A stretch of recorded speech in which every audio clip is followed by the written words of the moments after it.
High friends, job and ডিফেন্সৰ চেনেলটোলৈ তোমালোক সকলোকে স্বাগতম জনাইছোঁ।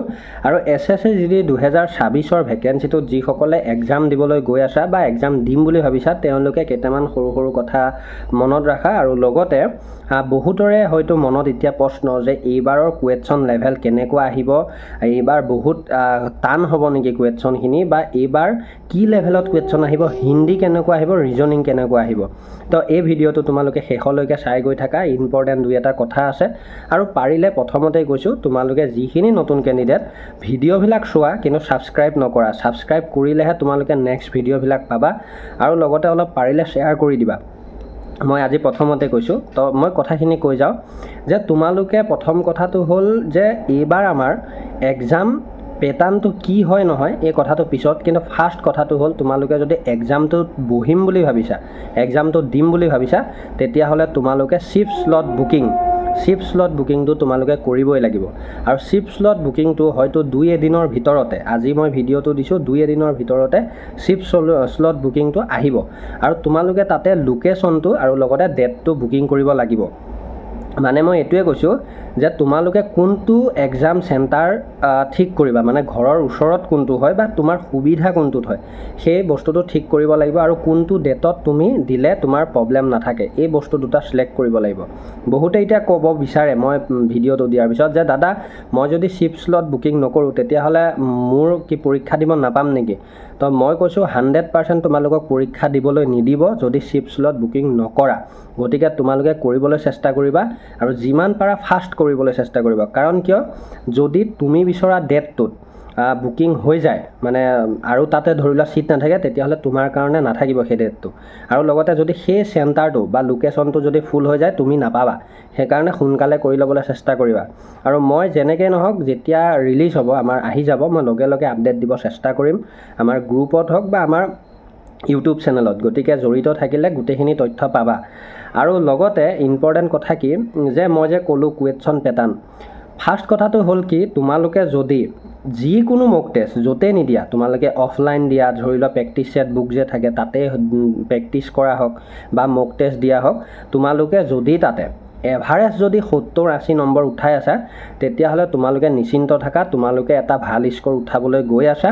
আৰু লগতে মই এটা কথা কওঁ, সলনি একো নহয়, সলনি তেনেকুৱাকৈ একোৱেই নহয় যে আগৰ SSC GDৰ এক্সাম মানে কুৱেশ্যনবিলাক বেলেগ আছিল, এইবাৰ সম্পূৰ্ণ বেলেগ হ'ব, তেনেকুৱা একোৱেই নহয়, ছেম থাকিব, ছেম। গতিকে তোমালোকে এই কথাটোক লৈ যে নতুন কোনোবাই লৈছে এক্সাম বহুত টান কৰিব বা আমি এইবাৰ মানে বহুত এটা হাই কাট অফ যাব, এনেকুৱা কোনো কথা নাহে। আৰু এক্সামটো নিদিয়ালৈকে বিশেষকৈ আমি একো কথাই নাজানো, কোনেও নাজানো, যিমান ডাঙৰ চেনেলেই নহওক যিমান সৰু চেনেলেই নহওক আমি কোনেও নাজানো। গতিকে আমি যিখিনি এতিয়া বৰ্তমান, আৰু মই এটা কথা কওঁ শুনা, আমাৰ এটা অফিচিয়েল ছাইট আছে SSC GD। তো এই ছাইডে বা তেওঁলোক অফিচিয়েল যিবিলাক মানুহ আছে তেওঁলোকেও জানে যে যিমানেই মানে কেণ্ডিডেট নাথাকক কিয় সেই কেণ্ডিডেটখিনিয়ে আগৰ কুৱেশ্যনৰ লেভেলতহে পঢ়ি আছে। আৰু সেইবাবে তেওঁলোকে কি কৰিছে, যিটো আমাৰ SSC GDৰ এই ভেকেঞ্চিটোৰ লগত যিটো ন'টিফিকেশ্যন PDF আহিছে, সেই PDFটোতে চিলেবাছ, ৰিজনিঙৰ কি আহিব, অংকৰ কি আহিব, হিন্দীৰ কি আহিব বা GK GSৰ কি আহিব তাতে অলৰেডি স্পষ্ট সহকাৰে আছে। আৰু তাতে যোৱা বছৰ যি আছিল এইবাৰো ছেম আছে। গতিকে আমি তাৰ পৰা এটা কথা স্পষ্টীকৰণ পাওঁ যে যোৱা বছৰ যিদৰে কুৱেশ্যন আহিছিল এইবাৰো ছেমেই কুৱেশ্যন আহিব। যদি সাল সলনি হয়, মই আগতো কৈছোঁ, যদি সাল সলনি হয় দুই এটা প্ৰতিটো মানে ভাগত, যেনেকৈ ৰিজনিঙত 2টা কুৱেশ্যন ট্ৰাফ আহি যাব পাৰে, হিন্দীত 2-3টা কুৱেশ্যন অলপ টান আহি যাব পাৰে, তেনেকুৱাহে হ'ব। বাকী কিন্তু প্ৰায় 16-17টা কুৱেশ্যন তোমালোকে টাষ্ট কৰিব পৰাকৈ তেওঁলোকে দিব, যিহেতুকৈ এইটো SSC GD মাত্ৰ মেট্ৰিকুলেশ্যন এটা জব হয়। গতিকে ডিফেন্সৰ জব, তাতে ইমান ভাবিবলগীয়া নাই।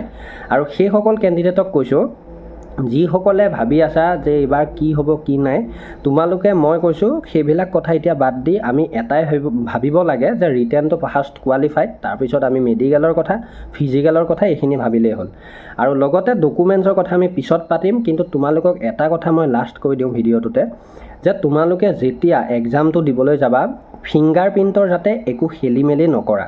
ফিংগাৰপ্ৰিণ্টটো মেইন, কাৰণ সেইটো লাষ্টলৈকে লাগিব, নহ'লে তোমালোকৰ জব পায়ো উইথহেল্ড হৈ থাকিব। উইথহেল্ড মানে কি, যে তোমালোকে কাট অফ ক্লিয়াৰ কৰিছা আৰু তোমালোকে চাকৰিটো হয়তো পাবা, কিন্তু তোমালোকক বৰ্তমানত নিদিয়ে, মানে যেতিয়া আমাৰ মেৰিট লিষ্ট ওলাব তেতিয়া নেপাবা।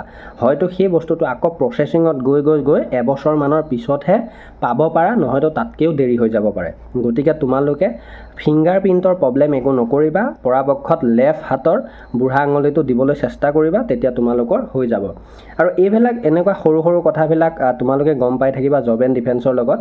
আৰু পাৰিলে তোমালোকে কমেণ্ট কৰা মোক টেষ্টত কেনেকুৱা আহি আছে, তাৰ ওপৰত আমি কথা পাতিম, আৰু মই লাইভ আহিম বাৰু এইকেইদিনতে।